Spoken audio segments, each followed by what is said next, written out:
Dans la nature, la survie n'appartient pas toujours aux plus forts. Certains animaux ont développé une arme invisible, la manipulation.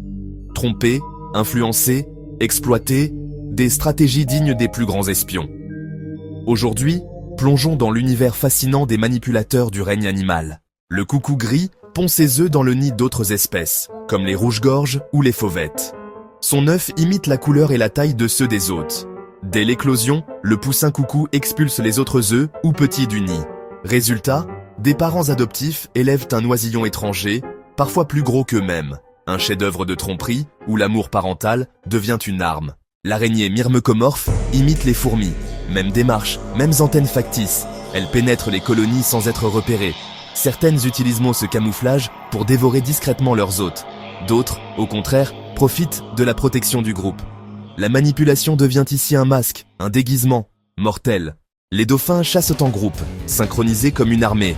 Ils créent des murs de bulles pour piéger les bancs de poissons. Certains utilisent des coquillages comme pièges. Ils y enferment un poisson, puis remontent à la surface pour l'engloutir. Mais la manipulation ne s'arrête pas à la chasse. Des dauphins mâles forment parfois des alliances pour séduire une femelle. Leur intelligence n'est pas seulement un atout, mais aussi une arme sociale. Le labre nettoyeur attire les gros poissons pour les nettoyer.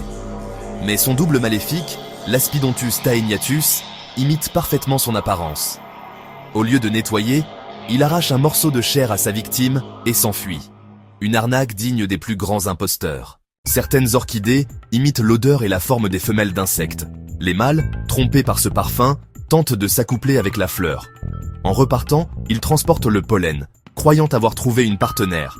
La séduction et l'illusion au service de la reproduction.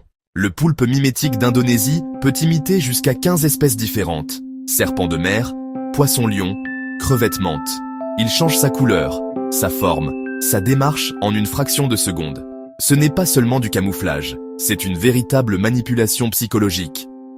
Le mimétisme devient une arme théâtrale, où la survie dépend du rôle joué. Dans le règne animal, la manipulation n'est pas une faiblesse.